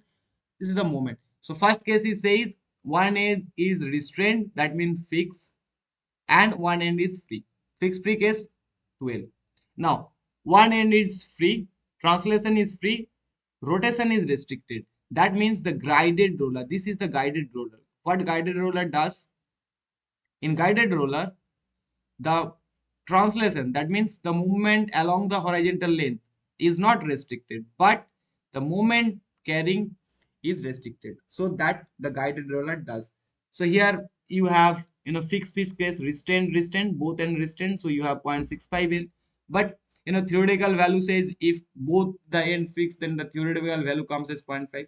So to cater all these assumptions, that assumptions are not, you know we are getting in the real life. So to calculate this thing, so we need to calculate the K value as per this table. Okay. Now, like, we have column partially restrained at each end. Partially restrained ho sakta hai. That means partially restrained mean either we can provide the guided roller to, to get the movement along this and this. The translation is not restricted, but the partial rotation is restricted on one end. So for this case, 1.2L. Like what they have done, the translation is restricted one end. Here the translation and rotation is restricted. But on the other hand, the translation is free because the guided roller is provided, but the restriction against movement is done. Okay. So from this table, we can calculate the K value. K value. All these values are given here. So you need to provide, or you need to consider the K value as per this table, not as per the theoretical value we have calculated based on the Euler formula. Now, here what I have said, that there may be different kind of imperfections are there. Like the material may not be isotropic, the geometric variation of columns should be there, eccentric load should be there. Now, how we can calculate the design strength? How we can calculate with considering this thing? So code says there is a procedure for calculating that FCD value. So before going to that, we have multiple column curves, like based on maximum strength formula, based on yield strength formula, based on tangent modulus, based on empirical formula. But our code IS 800, whatever our IS code suggests, that all are based on that Perry Robertson formula. Okay, Perry Robertson formula. Like when we will calculate the imperfection factor, we need to consider it against that Perry Robertson formula. Okay, so now the thing what I am talking about, how to calculate that, that compressive force or compressive strength value, whichever a member can carry. So code clause 7.1.2 says that obviously your designed compressive force should be more than the factored compressive load which is acting on the member. And how you can calculate the PD value? PD, what is that PD? That is the design compressive strength. Design compressive strength. Compressive. So PD is the load or strength is equals to AE, that is the effective area, into compressive stress, FCD. Now this is important thing, how we can calculate the compressive strength of a compression member. So here we have two processes. I will tell you two processes how we can calculate that FCD value. First process is, the code says you can use that formula, FCD equals to Fy by gamma m naught, phi plus phi square minus lambda square to the power half. What is that phi? This phi is a factor which scattered the imperfection factor and lambda. So phi we can calculate using this equation where this alpha is there. What is alpha? What is alpha? That alpha is the imperfection factor. I will tell you. This is the imperfection factor alpha value. Now the alpha value will depend on the buckling class. That's why I told you that first thing we need to check under which buckling class my section of that compression member will fall or comes under. So first you need to calculate the buckling class. If you have the buckling class, then you can calculate the imperfection factor from table number 7. Here the Perry Robertson theory was used to to make these plots or to make the curves. Now let's move to that equation. First thing, so phi, that is solved. Now one more thing is needed, that is that zeta value. What is that?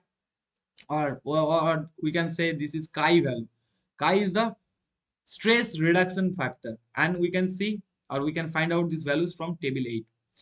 Table 8, actually we have table 8a, table 8b, table 8c, and table 8d, like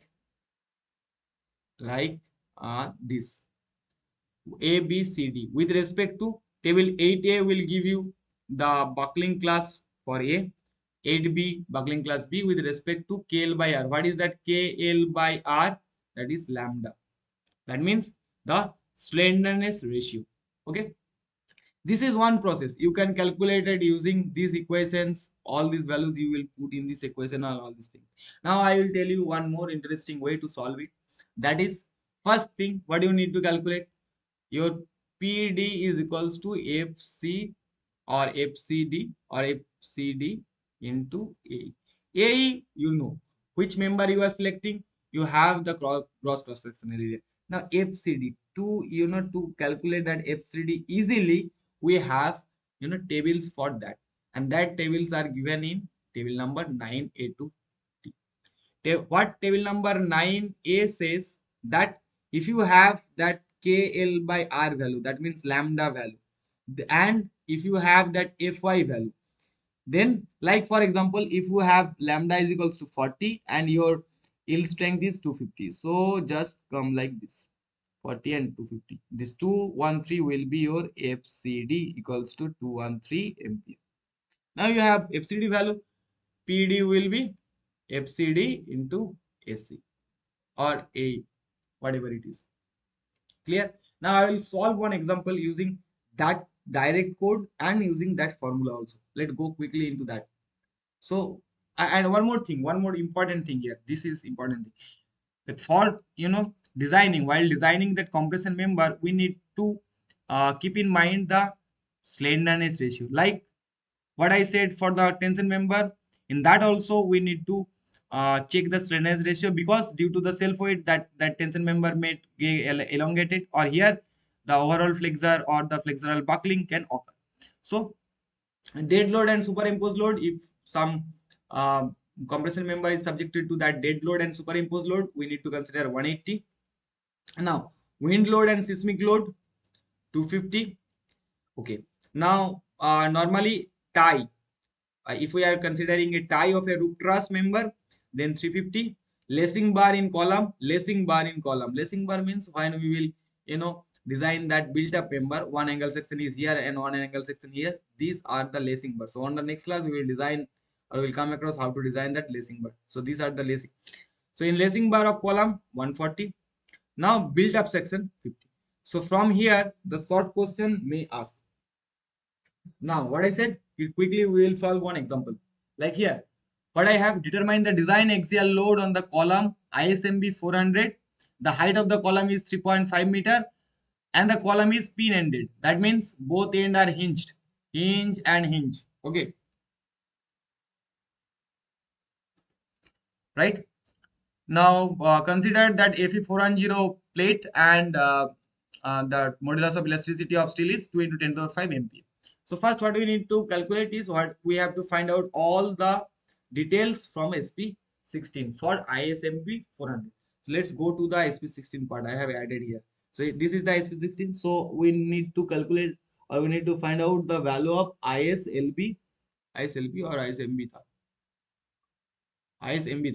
Okay, so here, like this part is only ISLB is here. Like here, and the downside, if you saw that ISMB 400 is there, so you need to calculate the area, then I value, radius of gyration values. You will calculate it, or you can directly take it from the table number one of your SP16.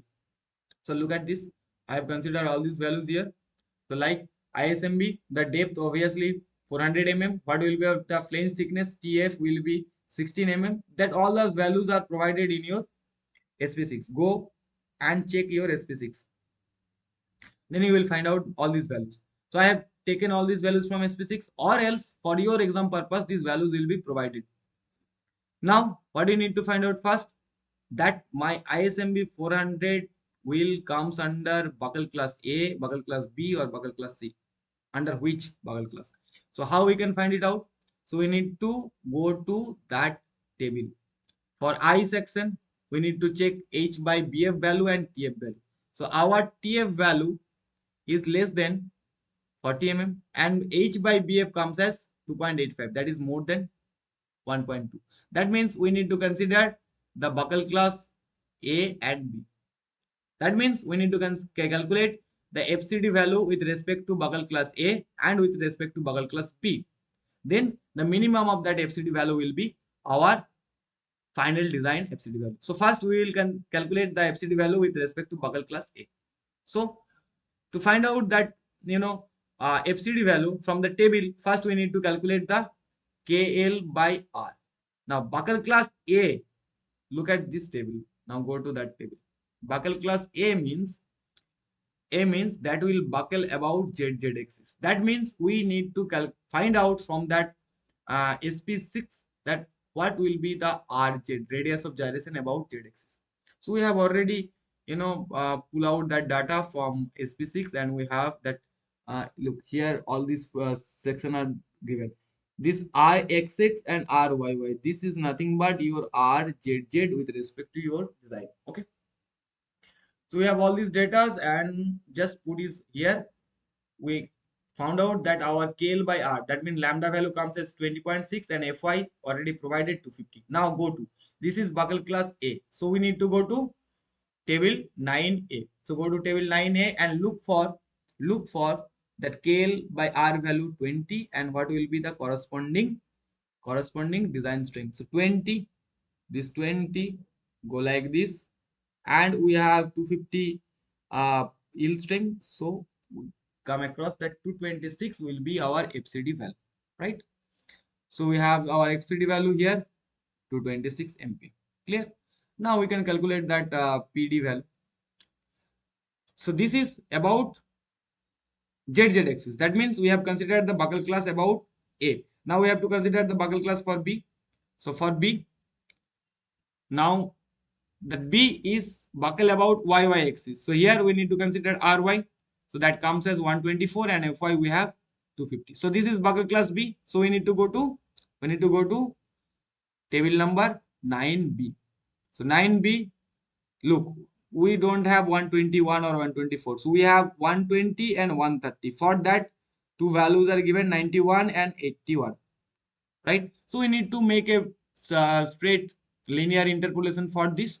So here I have considered for 91 for KLR by 120 and 130. We need to calculate for 124. So we just made a linear interpolation, or you can take the higher values. So FCD value comes with respect to buckle class A comes as 226 MPa, and FCD value with respect to buckle class B. That means with respect to, first we have calculated with respect to ZZ axis, then we have calculated with respect to YY axis. So obviously the minimum value we have to consider. So the 87.3 MPa will be the minimum value. So what will be the design compressive strength? PD is equals to AC into FCD. AC, this is the gross cross-sectional area of the I section. From where you can get it? Table 1 of your SP6. So the design compressive strength comes as 68.49 kilo Newton. This is one way of solving this. Another way of solving is it, using that formula. So I have added this. So first you need to calculate the buckle class, then from the effective length you need to calculate the radius of effective slenderness ratio, then you need to calculate lambda z, you need to calculate phi, then you have to calculate FCD, all these things using the equation. This is self-explanatory and step by step is given here. So here also you need to calculate the FCD value with respect to buckle class A and buckle class B, because we don't know under which buckle class our compressive strength will be low. Okay, so that all about the compression member today. Uh, on the next class we will go in detail of the compression member and we'll start from the basics also. So let's quickly solve, previous year examples.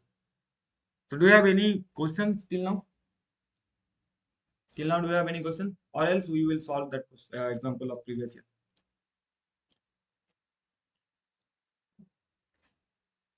Okay. So let's solve it. What first question says? Minimum number of bolt or rivet used for attaching lug angle to the gusset plate. What I said, we have just seen it. We need to provide two number of bolt or rivet to make a connection between a lug angle and a gusset. So two will be the answer. Now, actual length of a column is given 3.5 meter. What is the effective length of the column in which the rotation and translation both are restrained at one end, while at the other end only rotation and restraint? Okay. What that question says? That means at one end both the rotation and translation are, you know, restrained. That means one end is fixed. Another end, another end another end क्या बोल रहा है? The other end only rotation is restrained. That means guided roller is provided over here. That means translation is free but rotation is restrained. So for this connection, what should be the K value? What should be the K value? Go for that table and look for the K value 1.2. One end is restrained and one end is free against translation but restrained against rotation. So 1.2 will be the K value for here.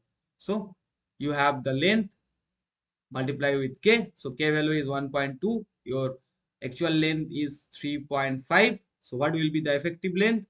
L effective equals to 1.2 into 3.5. So 4.2 meter. Clear? Now, next question.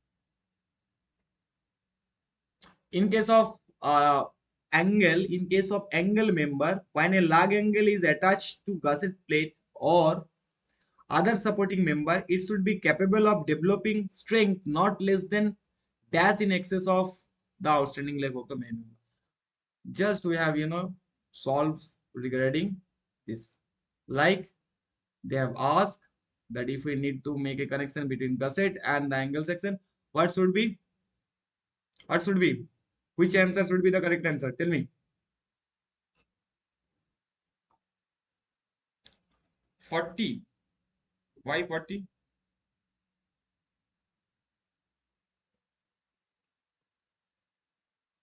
Why 40? Gusset plate. In case of angle member, when a lug angle is attached to the gusset plate or the other supporting member, gusset के साथ angle section का connection. Yes, 20. Why you said 40? The 40 should be the connection between this. This should be 40% in excess. and this should be 20% in excess. So 20% will be the right answer. What says the gusset plate, the attached to a gusset plate, when the lug angle is attached to a gusset plate? That means they are asking the connections between the gusset and the lug angle, not the main angle. Now, calculating the value for factor by which the design shear capacity of the bolt carrying shear through a packing or a filler plate excess of 6 mm should be multiplied if the thickness of packing plate is 8 mm. Okay, you know that beta pk value, beta pk is equals to 1 minus 0.00125 into tpk. So this tpk value is provided. So 1 minus 0.00125 into what is the value of tpk, thickness of packing plate, 8 mm is provided, 8. So that comes as 0.9. This is beta pk, the reduction factor due to due to packing plate. So C will be the right answer. Now next question. What it says, a column with one end fixed and other end free has a load carrying capacity P. Okay. So one end is fixed and one end is free. Okay. The load carrying capacity for this column is P. Very good. Now if both free end and fixed end are made pinned, then what should be the load carrying capacity? Okay. They are saying that if we made both the end hinge end, what will be the load carrying capacity? Okay, so what do we know about the load carrying capacity? P is equals to pi square ei by L effective square. Yes or no?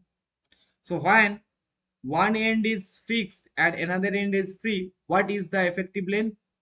2L. So for that case, what will be that?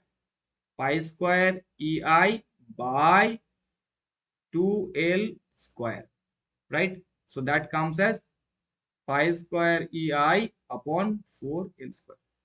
Now they have said that if we made both the end as pin end, so for both the end pin end, what will be the effective length? It is L. So what should be the load carrying capacity for this case?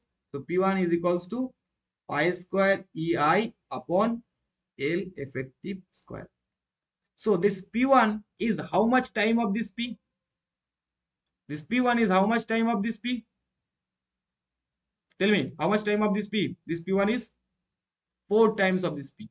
So obviously, load carrying capacity of this column with both end hinge will be 4P. Clear? Okay. So move to next question. What next question says? Okay. The design compressive strength of axially loaded compression member given in our code is calculated by Perry-Robertson formula. It's a conceptual question. Now, which of the buckle class used for built up member? Built up member के लिए buckle class क्या होता है? Go to the table and look for it. Built up member. Where is built up member? Built up member. Built up member C. Buckle class C. Okay. Built up member buckle class C. So C will be the right answer. Buckle class C. Now next question. What that says? Yeah. The imperfection factor alpha for buckle class C. देख लो जाके table 7 पे बगल class C के लिए imperfection factor कितना है. Go and check that table. Where the table is?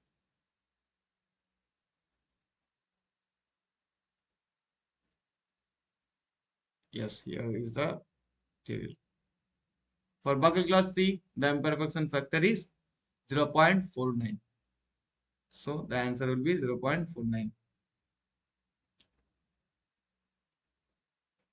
What is the answer?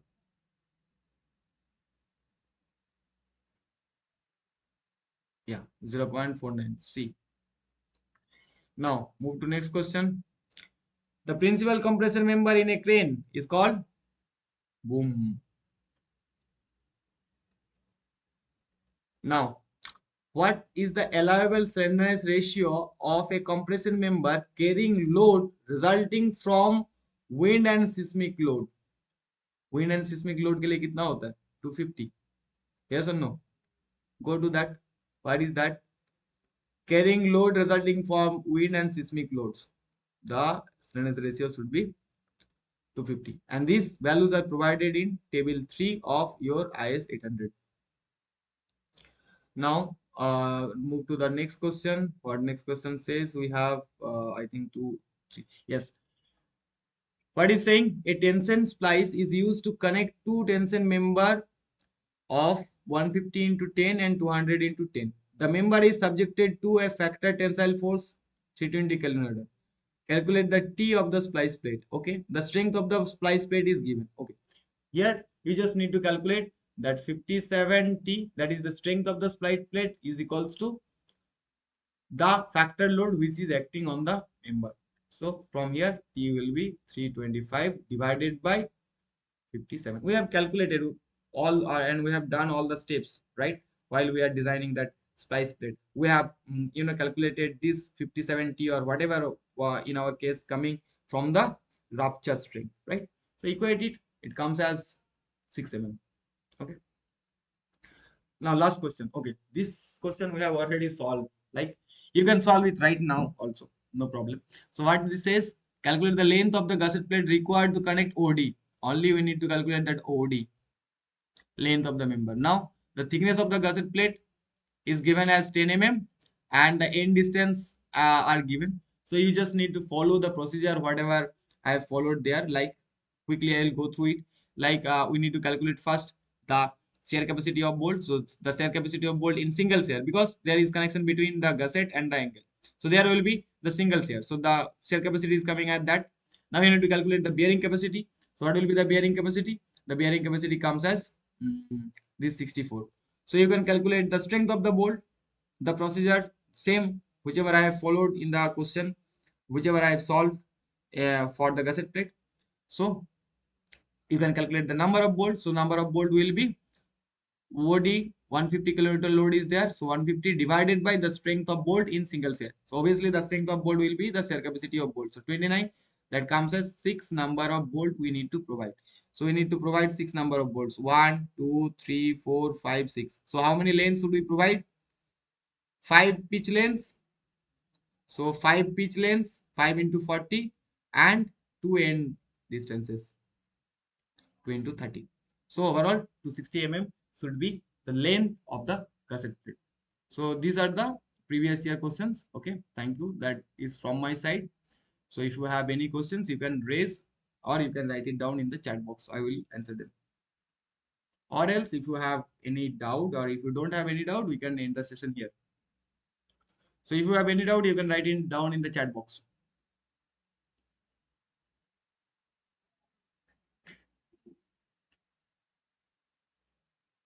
Okay, no sir. Anyone? If you have any questions, you can ask me. No problem. No sir. Okay.